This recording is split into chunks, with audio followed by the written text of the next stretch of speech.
자, 누가복음 2장 3절에서 7절의 말씀입니다. 우리 한 목소리로 같이 읽죠. 시작.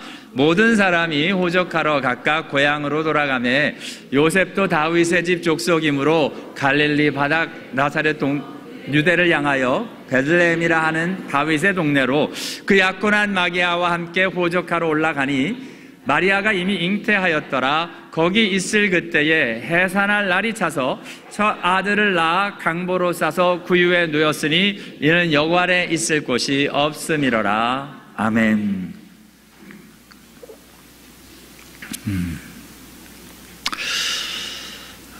우리 사람에게 인격이라는 것이 있습니다. 인격이 형성되어져서 참 어떤 분들을 보면 참 인격이 훌륭하다, 인격이 좋다라는 분들이 계십니다. 예수 믿는 사람들에게도 하나님이 주시는 귀한 인격이 이렇게 형성되어지고 드려졌으면 좋겠는데요.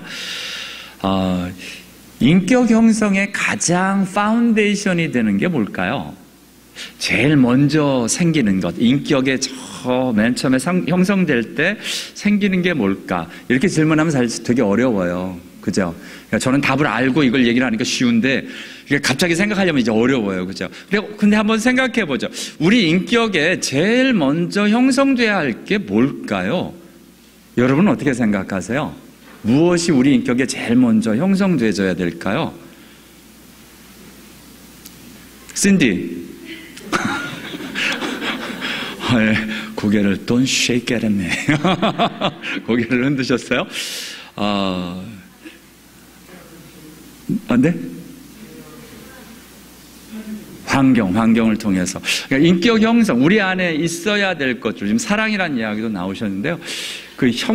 인격이 사랑으로부터 출발되어지지는 않는답니다. 우리가 맨 처음에 우리에게 일어나는 것, 내 안에 생기는 것, 내 안에 생기는 걸 기독교 교육학자인 글리슨 주니어라는 분이 연구를 쭉 해보시면서, 영국학자신데요. 이분이 인격 형성에서 우리 안에 제일 먼저 생겨지는 것이 뭐냐면 베이직 트러스트, 기본 신뢰랍니다. 그러니까 신뢰가 제일 먼저 생겨야 그 다음에 인격이 쌓여져 나간답니다. 그래서 이분이 그 8가지 단계에 대해서 이야기를 하시는데 그 중에 첫 단계가 베이직 트러스트다라는 이야기를 하세요. 이 말씀을 듣고 보니까 여러분 성경에 하나님이 성품에 대한 이야기를 하실 때 8단계로 올라가는 성품을 이야기한 적이 있으십니다. 신의 성품 혹시 기억하십니까? 베드로후서 1장 4절에 보면 신의 성품에 참여하는 자가 되게 하려 하셨으니 하시면서 신의 성품에 제일 먼저 너희가 더욱 힘써 너희의 믿음의 덕의 지식을, 지식의 절제를, 절제의 인내를, 인내의 경건을, 경건의 형제 우애를, 형제 우애의 사랑을 더하라 하시면서 신의 성품에 대해서 이야기를 하십니다. 우리 안에 만들어져야 될 인격. 그러니까 말씀에 예수 믿으면 저와 여러분이 인격이 형성되어져야 되는 게 맞죠. 바른 인격. 근데 왜곡된 인격들을 보면 이런 것들이 무너지는 것을 보게 됩니다. 기본적으로 인격 장애, 인격 결핍이 일어나는 첫 번째 요소가 믿음 부족입니다. 신뢰를 못해요. 사람을 믿지를 못합니다. 여러분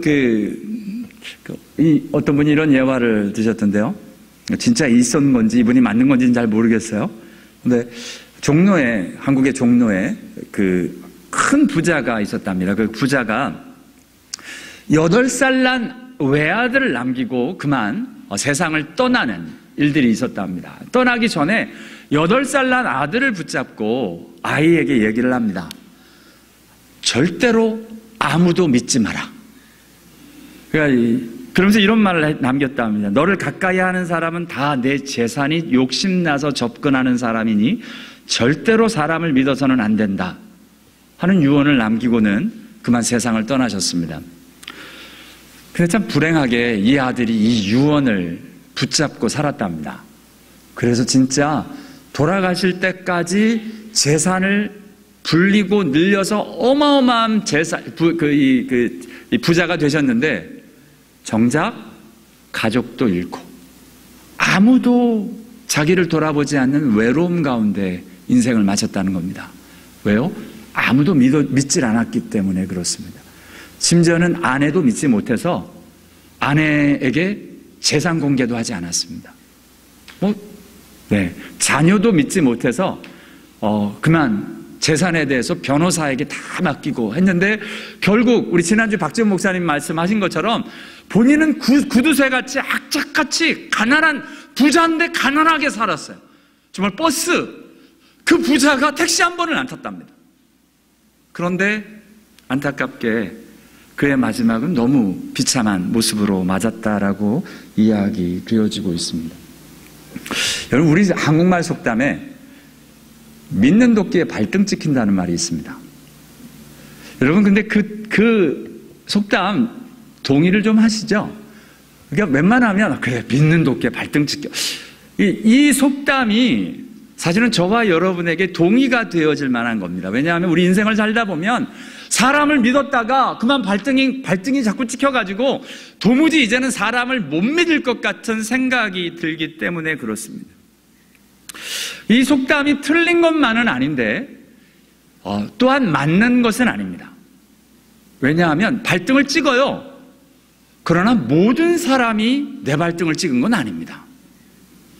가끔 찍힌 발이 너무 아파서 모든 사람을 믿으면 안 되겠다라고 하는데, 정말 이거야말로 구데기 무서워서 닭못 닦는 것과 똑같습니다. 내 평생에 몇몇 사람들, 그 사람을 못 믿어가지고 평생 내 발등 지키겠다고 안 믿고 살면 여러분, 우리의 인생이 너무 비참해집니다. 우리의 인생을 보면, 그러고 보면 전부 믿음으로 되어 있습니다. 여러분, 부부가 서로를 못 믿으면 얼마나 비참할까요? 부모가 자녀를 못 믿으면 얼마나 비참할까요? 가끔 우리 어른들이 그런 말 하세요. 죽을 때까지 재산은 놓으면 안 된다고, 물려주면 안 된다고 꼭 붙잡고 있다가 나중에 줘야지, 행여나 조금씩 나눠주다가 이게 먼저 주면 자녀들이 다 나눠주고 난 다음에 이제 알고지 된다고. 실제로 신문에서도 그런 모습을 보고요. 그런 일들이 일어나곤 합니다. 그런데요, 그런 마음을 가지고 살았기 때문에 그렇습니다. 자녀를 처음부터 믿어줘야 되거든요. 못 믿었습니다. 자녀를 그렇게 못 믿었게 키운 건 누구일까요? 우리거든요. 그렇게 얘기하는 그 사람이거든요. 그래서 못 믿는 겁니다. 그래서 결국은 죽음에 이르기까지도 비참하고 힘든 자리로 가게 되는 걸 보게 됩니다. 자, 가슴 아픈 일이죠. 베이직 트러스트. 인간관계의 모든 것도 베이직 트러스트고, 하나님과 앞에서의 신앙도 베이직 트러스트부터 시작이 됩니다. 그런데 이 인간과의 관계도 마찬가지고 하나님과의 관계도 마찬가지고, 이 믿음의 일들은 누군가가 먼저 준 사랑으로부터 시작된답니다. 아이에게는 부모가 사랑을 많이 주어야 아이 인격에 제일 먼저 신뢰가 쌓인답니다. 우리 부모는 나를 사랑한다, 나는 우리 부모는 믿을 수 있어 라는 베이직 트러스트가 밑에 쌓이기 시작한답니다. 하나님을 향한 믿음도 마찬가지죠. 하나님을 향해 믿음을 갖게 되는 것도, 우리가 언제, 여러분 뭐를 믿으십니까? 어떻게 믿음이 생기셨습니까? 믿음의 시작은 하나님이 우리를 사랑하심으로부터 시작되었습니다. 그 사랑을 받아들임으로 우리 안에 베이직 트러스트가 생기기 시작합니다. 성경은 저와 여러분에게 이렇게 이야기를 합니다. 믿음으로 말미암아 믿음에 이르게 된다고, 오직 의인은 믿음으로 말미암아 사는 거라고 이야기를 하시면서, 이 믿음의 시작은 어떻게 되느냐? 두 구절 같이 읽습니다. 시작.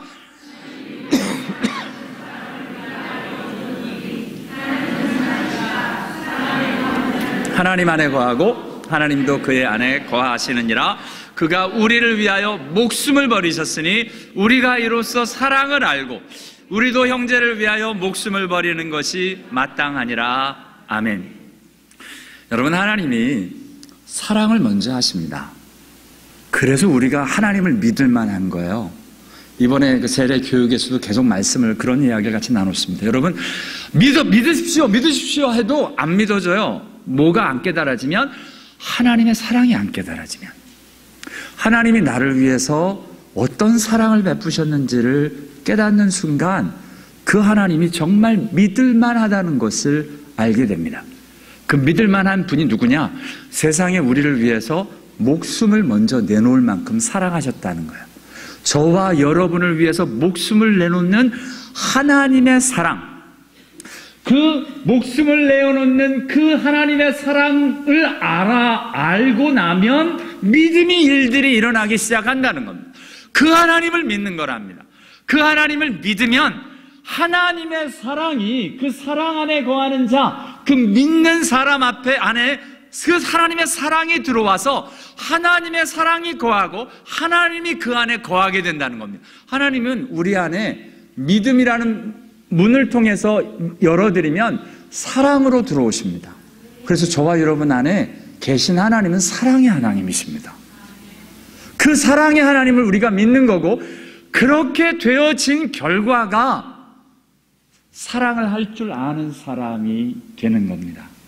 저와 여러분 그냥 갑자기 생뚱맞게 우리도 형제를 위하여 목숨을 버리는 것이 마땅하다라고 이야기를 해버리면 이게 열정과 열심으로 죽읍시다! 이게 되는 겁니다. 이 영혼을 위해 죽읍시다! 구호로 저와 여러분이 이 하나님의 일들을 이루는 게 아니고요. 순서는 하나님이 먼저 하셨습니다. 어떻게요? 우리를 위하여 목숨을 버리셨습니다. 그 하나님의 사랑이 계셨고, 그 사랑이 우리를 찾아와서 그 복음을 들었을 때 우리 안에 하나님을 향한 믿음이 생겼습니다. 믿음으로 하나님을 믿자 그 믿음을 통하여 사랑의 하나님이 우리 안에 들어오십니다. 그리고 우리 안에 거하십니다. 그러면서 저와 여러분을 사랑의 사람으로 바꾸십니다. 그래서 어느덧 저와 여러분이 형제를 위하여 목숨을 버리는 그 사랑을 하는 데까지 가게 되는 것을 보게 됩니다. 여러분은 어떠셔요? 저는 솔직하게 사랑이라는 단어가 너무 부담이 됩니다. 제 평생 이 사랑과 씨름하고 있기 때문에 그렇습니다. 오늘 저와 여러분요, 우리 대강절의 첫 번째 주제가 뭐였죠? 소망이었습니다. 할렐루야. 역시 한 3, 4주권 잘 기억하세요. 내년에도 물어볼게요. 내년에도 기억을 좀 해주셨으면 좋겠는데요. 첫 번째는 소망, 두 번째는요? 평안이었습니다. 할렐루야, 할렐루야. 자, 세 번째는요. 지난주엔 설교를 제가 하진 않았습니다만, 세 번째는 기쁨이었습니다. 이거 어떻게 다 아세요? 어떡해. 나 속았어. 믿는 도끼에 발등 찍힌 것 같아. 이 뒤에 다 있구나. 그렇구나. 주여. 답을 너무 잘하신다. 1부 예배도 답을 너무 잘하시는 거예요. 그래서 저는 몰랐어요. 1부 예배 때도 답을 너무 잘하셔서. 여기 배너 걸어놨지, 우리가. 네 번째는요? 사랑입니다. 할렐루야. 참. 그럼 다섯 번째. 예수 그리스도. 이건 다음 주에 배너가 걸립니다. I love you, even though. 그래도 여러분을 사랑합니다. 참 감사합니다. 이 내용 중에 제 안에는 정말 하나님을 향한 소망이 있습니다. 이것에 대해서는 하나님 앞에서 정말 하나님 앞에서 감사한 모습이고요. 평안, 하나님께서 힘들고 어려운 가운데서도 베푸셨던 평안의 일들이 정말 있었습니다. 기쁨, 주님 때문에 정말 날 것만 같은 시간들이 정말 있었습니다. 그리고 지금도 있습니다. 근데 사랑의 일들은 늘 걸림이 됩니다. 사랑이 너무 힘들기 때문이고, 내 영혼 안에, 제 안에 사랑 없음이 정말 한이 되기 때문에 그렇습니다. 재작년에, 2년 전에도 사람들이 금식할 때, 목사님 왜 이렇게 금식하시냐고 했을 때, 그때 기도 제목이 제 안에 너무 사랑이 없어서, 정말 하나님 나 사랑하고 싶은데, 사랑 좀 주시면 안 됩니까? 나도 좀 이렇게 사랑하는 사람이 됐으면 좋겠습니다. 목회자가 사랑이 너무 부족합니다. 라고 그것 때문에만 금식을 했던 때도 정말 있고요. 지금도요. 지난주에 우리 박재원 목사님 말씀하실 때 정말 도전되는 게, 하나님 정말 우리 성도님들이 조금 더 사랑이 많은 목회자를 만났으면 얼마나 좋았을까. 정말입니다. 왜냐하면 제가 사랑이 정말 부족하기 때문에 그래요. 가끔 죄송합니다. 말씀은 저보다 좀 못하셔도 진짜 사랑이 많으신 목사님을 제가 뵀거든요. 그런 목사님들을 뵈면 참 부럽다. 참 부럽다. 나도 저 사랑 품은 목회자 되면 얼마나 좋을까라는 생각을 해보기도 합니다. 지난주에 오셨던 박지범 목사님 23년 전에 만났어요. 그러고 보니까 1993년도에 만났는데요. 죄송한데 저는 그분들과의 첫 만남을 기억을 못하고 있어요. 그래서 너무 죄송하더라고요. 근데 그 조수연 사모님이 저와의 첫 만남을 기억을 하시면서 나누시는 거예요. 딴 게 아니라 그때 제가 굉장히 힘든 가운데 집회를 참석했습니다. 주찬양 캠프라는 곳에 1993년 7월 달이었어요. 왜 힘들었느냐? 1월 7일 날 1993년 1월 7일 날 제가 결혼을 했어요. 이러면 이제 결혼해서 힘들었다고 생각을 하시면 제 아내가 이제 무안해지는 거고요. 결혼을 했는데 사실은 결혼을 한 다음에 2주 만에 저희 아버님이 돌아가셨습니다. 사실 저희 결혼은 사랑은 분명히 했고요. 결혼하고 싶었는데 아직 결혼 준비가 안 됐어서 조금 더 기다릴 마음이었는데 아버님이 내가 죽기 전에 결혼하는 거 하나 봐야겠다 하시는 바람에 그냥 결혼식을 올렸어요. 덕분에 제 아내는 아무것도 안 해도 됐었죠. 그냥 빨리 결혼하면 되니까. 그래서 솔직히 졸제 결혼을 했는데요. 정말 사랑했기 때문에 결혼은 문제가 안 되는데 문제는 아버님이 돌아가신 게 너무 힘들었습니다. 왜냐하면 제가 유학하느라고 아버님을 제대로 못 뵀거든요. 근데 하나님이 더군다나 아버님 건강하실 거라 그래서 미국으로 다시 돌아왔는데 갑자기 돌아가신 겁니다. 또다시 한국으로 또 나간 겁니다. 그러니까 그 하나님이 너무 원망스러웠습니다. 그리고 딴 게 아니거든요. 저희 아버님에게 충분히 아들로서 섬기고 사랑하지 못했던 게 너무 안쓰러웠습니다. 그래서 하나님한테 그때는 예배도 막 안 빠졌어요. 도무지 하나님 앞에 예배를 못 나가겠더라고요. 너무 화가 나가지고. 그러면서 힘든 6개월을 지내고 있었는데 제 멘토 송신호 목사님이 전화를 주신 거예요. 이번에 집회가 있으니까 강영재 내려와요. 그래서 정말 너무 사모하는 마음으로 내려가서는 첫날부터 끝날까지 전 운 기억밖에 없습니다. 너무 하나님 앞에서 정말 제 모습이 초라하고 너무 힘들어서 하나님 앞으로 많이 울었습니다. 근데 그때 조수연 사모님이 저의 모습을 기억하시면서 그런 얘기를 하시는 거예요. 그날 아침마다 저희들이 집회 때는 이게 죄를 자백하고 통회하는 일들을 가졌는데 제가 일어나서는 그렇게 그러니까 사랑 없는 것 때문에 가슴을 치면서 기도를 하더래요.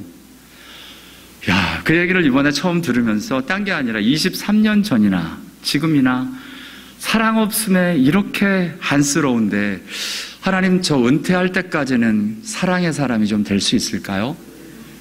정말 은퇴하면서 주님 저를 보는 사람마다 말씀 좋습니다 그거 말고 정말 목사님 되면 하나님의 사랑을 볼 수 있습니다. 정말 그 축복 그 은혜 받을 수 있으면 좋겠습니다. 사랑 평생 아니거든요. 오늘 그 주제 사랑에 대한 말씀을 나눕니다.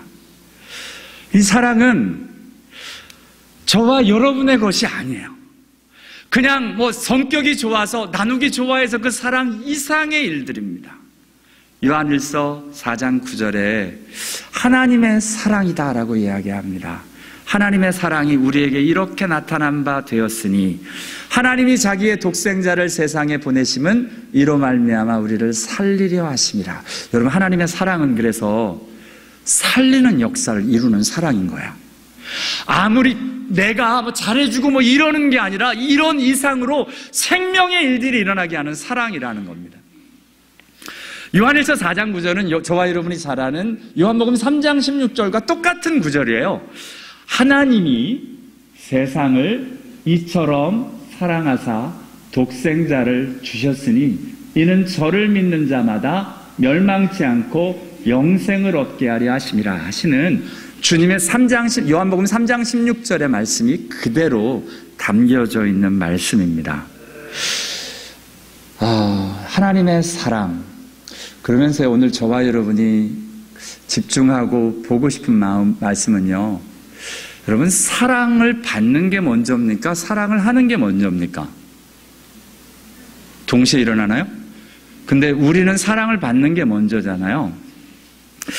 여러분, 우리 예수님이 이 땅에 오셨을 때 사랑을 주시기 위해 오셨는데 예수님은 사랑을 받는 존재로 오셨을까요? 사랑을 주는 존재로 오셨을까요? 이 질문은 조금 어려워요. 왜냐하면 오늘 본문의 말씀이 예수님이 이 땅에 오셨을 때 아기로 오셨어요. 아기. 갑자기 이 모습이 너무 의아해했습니다. 하나님이 세상을 사랑하사 독생자를 주시는데 사랑하라고 보내셨다면 여러분, 아기는 사랑을 받는 존재입니까? 하는 존재입니까? 받는 존재예요. 아기는 사랑할 수 없습니다. 아직 사랑을 할 수가 없어요. 왜요? 능력이 없어요. 우리 예수님이 죄송한데 부처님처럼 낳자마자 7발자국 걸으시고 나서 천상천하 유아독전 이루고 얘기하신 분도 아니시고요. 예수님은 그냥 강보에 싸서 굴려 누워 계셨어요. 누워 계셨어요. 그러니까 아기로 태어나서 하나님의 아들이 신이니까 벌쩍 일어나서 막 돌아다닌 게 아니라 우리 애기 똑같아요. 우리 병원에 가면 애들 돌돌 말아가지고 이렇게 딱 놓는 것처럼 구유에 꼼짝없이 누워 계셨어요. 하나님이시라고 일어나가지고 자기 기저귀에 손수 갈지 않으셨어요. 마리아 어머니가 직접 갈아주셔야만 됐어요. 아기 예수님은 사랑받는 존재로 이 땅에 오셨어요. 이게 이번에 지난 한 주간 사랑받는 존재, 사랑받는 존재. 여러분, 예수님이 만약 사랑을 주는 존재로만 오셨으면 어른으로 오셨어야 돼요. 그냥 무조건 일반적으로 사랑받지 않고 일방적으로 주셔야 되잖아요. 근데 아기로 오셔서 어렸을 때 계속 사랑을 받으시는 거예요.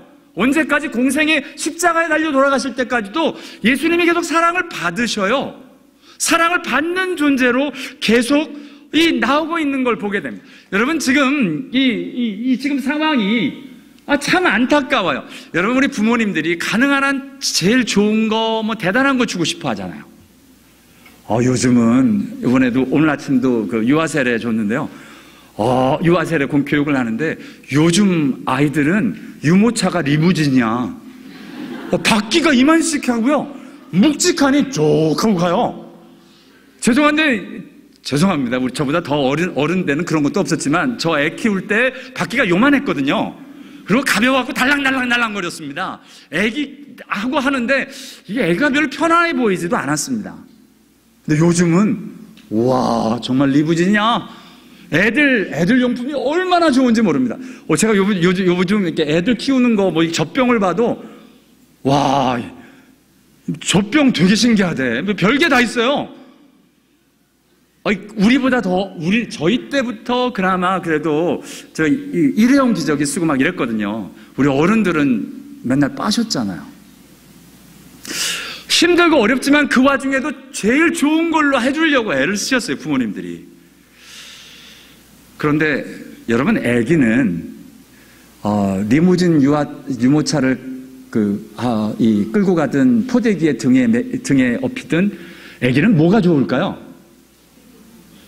엄마하고 있는 게 좋을걸요. 차라리 포대기에 엄마 등에 딱 달라붙어 있는 게 더 좋지 않겠어요? 아무리 리무진이어도 맨날 엄마 찾잖아. 솔직히 엄마 편하자고 좋은 거 타는 거 아닌가? 끌기 편하잖아. 제 아내가 참 미안한 게, 저희 때 뭐가 나왔었냐면, 이렇게 그따마 비싸게 이렇게 세 발로 된 게 나왔었어요. 여자분들이 이렇게 조깅하면서 애기, 되게 멋있어 보이더라고요. 근데 돈이 없어 못 사줬어요, 그때 되게 비쌌거든요.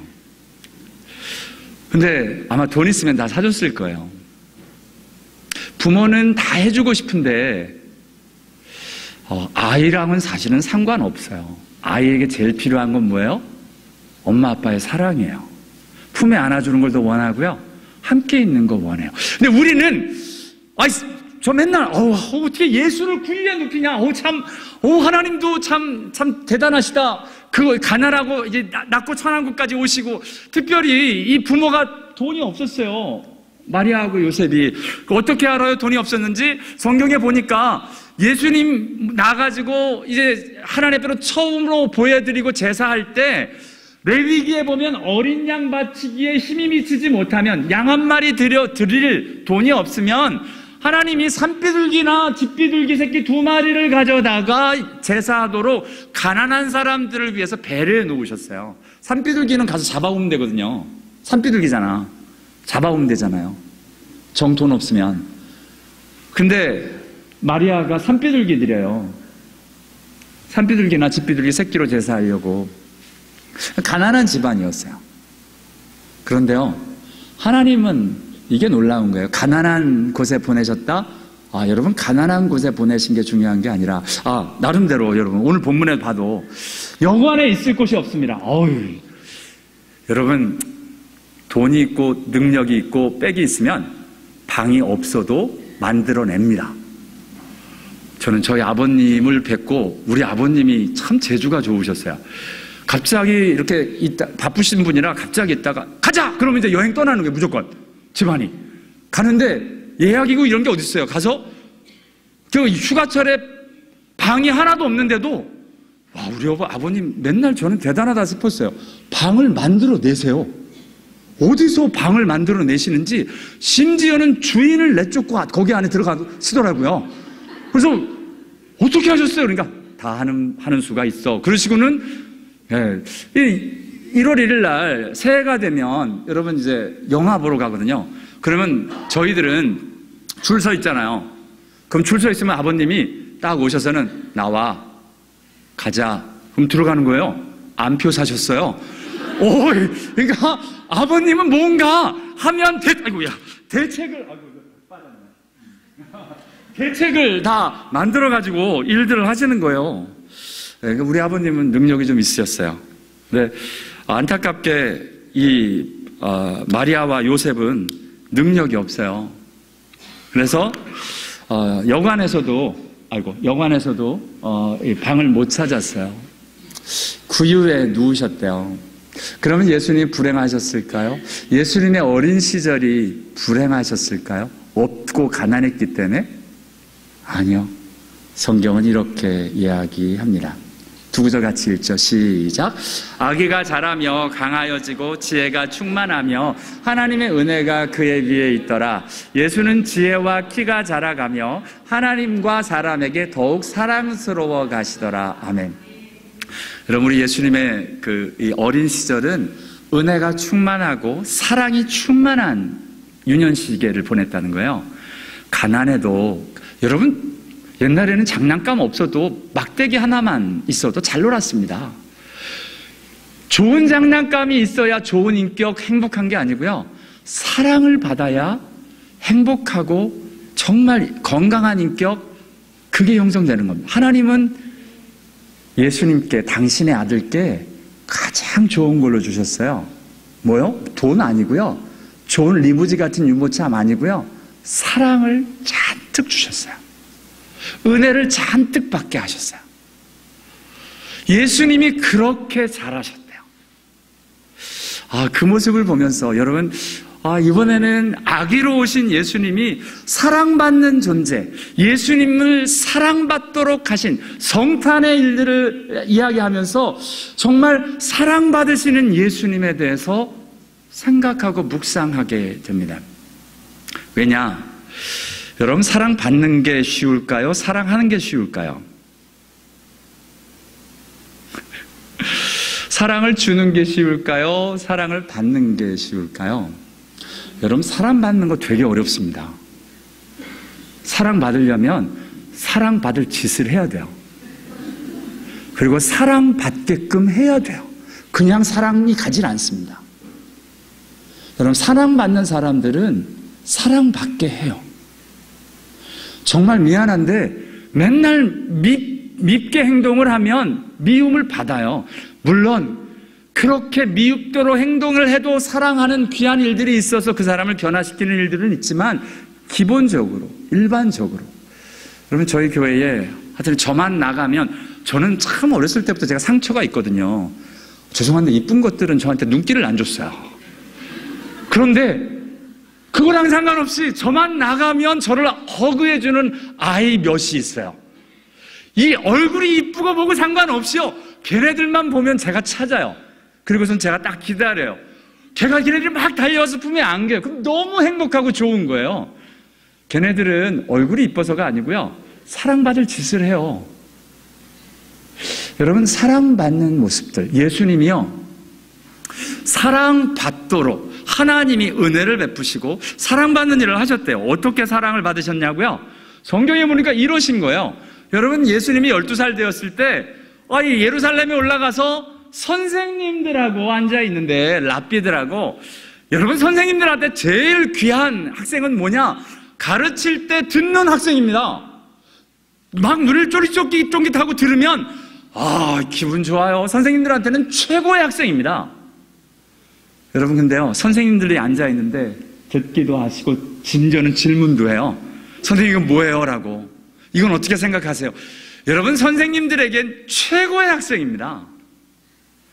여러분, 우리 예수님이요, 선생님들이 듣는 자가 다 지혜의 대답에 놀라면서 사랑받고 선생님들에게 사랑받는 학생이셨어요. 우리 예수님이요. 부모에겐 어땠을까요? 부모에게도 사랑받을 수밖에 없는 게요, 예수께서 부모와 함께 내려가사 나사렛에 이르러 순종하여 받드시니라.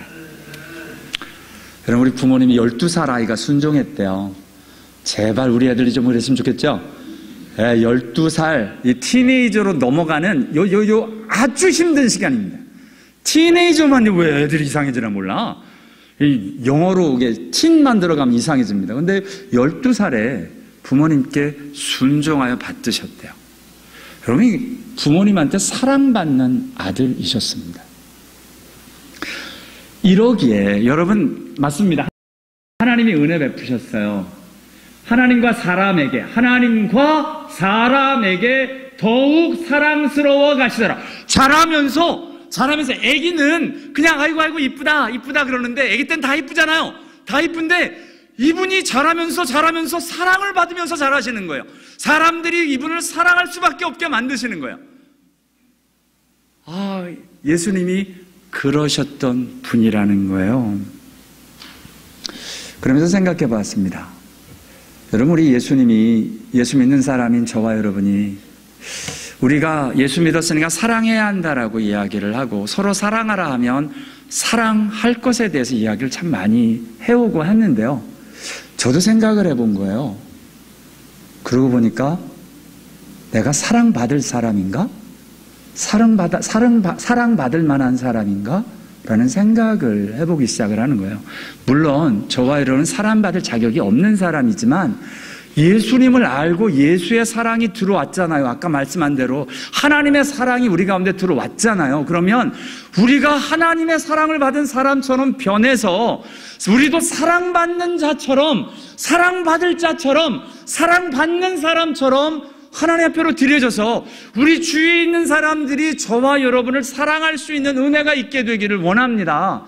우리도 그렇게 변화되는 소망을 함께 품을 수 있게 되기를 원합니다. 예수님이 그러셨잖아요. 예수님이 자라면서 사랑스러워지셨거든요. 사람들이 은혜를 베풀고 사랑할 만한 일들이 자꾸 일어났거든요. 선생님들도 너무 좋아했고 부모들도 사랑할 수밖에 없도록 순종하고 드려졌거든요. 저와 여러분, 우리 예수 만나면서 여러분, 한 번 그냥 사랑하는 거 사랑할 수 있습니다. 그런데요, 사랑받는 사람이 된다는 건, 이건 내 본질이 바뀌지 않으면 사랑받는 사람이 안 됩니다. 사람들은요, 누군가를 사랑할 때 이 사람이 한 번 잘해서 사랑하지 않기 때문에 그렇습니다. 정말 사랑받을 만한 사람인지. 그런데 감사하게요, 성경에 저와 여러분이 사랑받는 사람이 되는 비결을 성경에 가르쳐 주셨어요. 사랑받는 아내, 어떻게 하면 사랑받을까요? 사랑받는 남편, 어떻게 하면 사랑받는 남편이 될까요? 성경에 이렇게 말씀해 놓으셨어요. 아내들이요, 자기 남편에게 복종하기를 주께 하듯 하라. 이건 크게 읽어야 되는데, 아내들이여 자기 남편에게 복종하기를 주께 하듯 하라. 이게요 그냥 복종이 아니라, 여러분 복종이 그냥이 아니라 이걸 정리하면서 저는 여태까지 이거는 이를 악물고 복종만 하면 되니 얼마나 좋을까라고 생각을 했는데 그게 아니고요. 이걸 마지막에 정리하면서 33절에 아내도 자기 남편을 respect, 존경하라. 와, 이 우리 남편은요, 정말요, 아내가 인정해주면 깜빡 넘어갑니다. 아내가 인정만 해주면 참 좋아요. 근데 사실 우리 아내들이 바가지만 긁잖아요, 주로. 아닌가? 죄송합니다. 여러분을 너무 폄하해서. 근데, 인정해주면, 인정받음으로, 존중받음으로, 존경받음으로 우리 남편들은 힘이 나요. 사랑받는 아내가 어떻게 되냐고요? 사랑받는 아내가 되려면 남편을 복종하는데 존경하라는 거예요. 그 말을 하면 그 말을 들어주고 그 말에 리스펙트 해주라는 거예요. 말도 안 되는 말을 하더라도 사랑을 좀 받으시려거든 말도 안 되는 말을 하셔도 좀 존중해 주셔요. 근데 여기 그렇잖아요. 그냥 심지어는 어떻게 존경하래요? 그리스도께서 교회 머리가 됨 같이 이 몸의 구주시라 교회가 그리스도께 하듯 아내들도 범사에 자기 남편에게 복종할지어다. 교회 와서 주님 믿습니다. 내가 주님을 위해서 순종하겠습니다. 복종합니다. 그 모습처럼 남편에게 가게서도 제발 그렇게 하라는 거예요. 저와 여러분이 주님의 사랑을 받는 이유가 주님 앞에로 그렇게 순종하고 드려지는 모습이기 때문에 남편에게 사랑받으려면 제발 그렇게 좀 하고 살으라는 거예요. 그리고 보니까 우리 예수 믿는 사람들이요, 예수 바로 믿으면 이렇게 돼요. 이렇게 돼요. 남편들에게 이야기합니다. 이건 좀 작게 읽어야지. 남편들아, 아내 사랑하기를 그리스도께서 교회를 사랑하시고 그 교회를 위하여 자신을 주신 같이 하라고 합니다. 이거 우리 남자들이 워낙 잘하니까 그냥 바로 넘어갈게요. 그렇게 하시면 사랑을 해야 사랑받는 존재가 된다라고 성경은 이야기를 하는 거예요. 남자들은. 자녀들이 부모에게 사랑받는 자녀가 되는 법을 가르쳐 주셨어요. 예수님이 하신 게 똑같아요. 아까 뭐 했어요? 부모에게 순종하여 받듯이다. 자녀들아, 주 안에서 너희 부모에게 순종하라. 이것이 옳으니라. 그러고 보니까 자녀들이 부모님 앞에 순종하고 드려지면 사랑받는 자녀가 된답니다. 우리 어린애 자꾸 생각하지 마시고 노부모 앞에서 우리의 모습, 부모님이 똑같은 말 계속 반복하셔도 그 말을 좀 들어주고 그 앞에서 좀 순종하고 그러면 사랑받는 자녀 된답니다. 아비들아, 제발 아버지들아, 자녀들을 노엽게 하지 말랍니다. 그냥 애들 짜증나고 싫어하는 말을 골라서 하기 좋아하는 너희 아비들아, 그러지 말고 주의 교훈과 훈계로 주님이 말씀하시는 것으로 가서 훈계하고 교육하면 사랑받는 아비가 된다. 여러분, 아버지를 향해서 자녀들이 원하는 게 뭔지 아십니까? 진실을 이야기해주는 아버지. 제가 지난주에 우리 청년들하고 같이 이야기를 했는데요, 청년들의 팔복 중에 뭐가 제일 좋으냐 그랬는데 너무 놀랐어요. 팔복 중에 의를 위하여 핍박받는 자를 고른 사람이 3분의 1이 넘어요. 뭐냐? 그런 얘기를 하는 거예요. 막상 이제 직장 생활을 하면서 불의한 일을 자꾸 당하는데, 불의한 일이 막 벌어지는데 그 가운데서 나는 그래도 아니다, 하나님 믿는 사람이 이러면 안 된다 라고 고집하고스럽게 나가서 핍박을 받아도 그 길을 가야 되는 게 맞습니다라고 이야기해서 제가 우리 청년들 소망이 있다라는 생각을 했거든요. 근데 그 말을 우리 아버지가 해줘야 돼요. 아버지가 너 이 세상이 얼마나 험악한 줄 아냐? 넘어져도 풀 한 포기라도 붙잡고 일어나야 돼. 손에 학책같이 쥐어줘야 돼. 한 사람이 누가 와서 때리면 넌 가서 2대 때려줘. 뭐 이런 이야기를 하면 그 아버지 존경하겠습니까? 죄송한데 그거 아니고요. 주의 말씀대로, 야, 진짜 이기는 건 한 대 맞으면 다른 편도 돌려줘. 성경이 그렇게 말하잖아. 괜찮아. 맞는 게 중요한 게 아니야. 때려주는 게 중요한 게 아니야. 하나님 말씀대로 진실하게 사는 게 중요한 거지.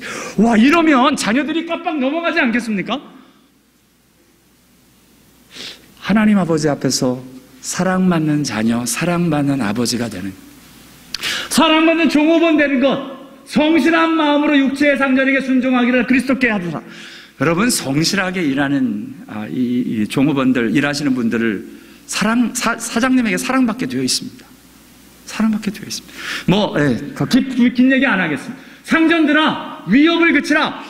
이 사장이라고 목에 힘주고 이래라 저래라 함부로 하지 않으면 사랑받습니다.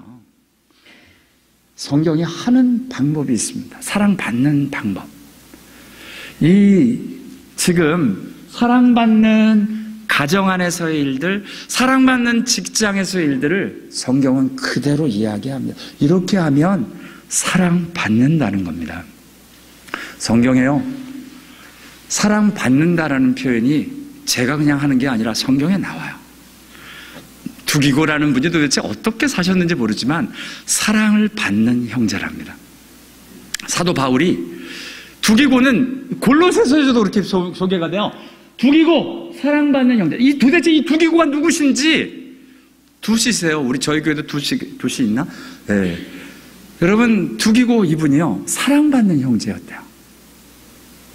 저와 여러분이 사랑받는 형제, 자매 될 수 있는 은혜가 있기를 원합니다. 그리고 보니까 성탄의 주인으로 오신 예수님 사랑받으셨어요. 사랑받는 의사랍니다. 굳이 의사 누가 얘기하면서 사랑을 받는, 여러분, 의사를 하는데 의사로 같이 바울을 돌보는데 사랑을 받는데요. 어떻게 의사 일을 하셨기에? 형제 디모데, 우리의 사랑받는 자요 동역자인 빌레몬을 향해서 사랑받는 자다라고 이야기를 합니다. 우리의 사랑을 받는 자. 하나님 앞에서 어디 가도 사랑받는 하나님의 사람 됐으면 좋겠습니다.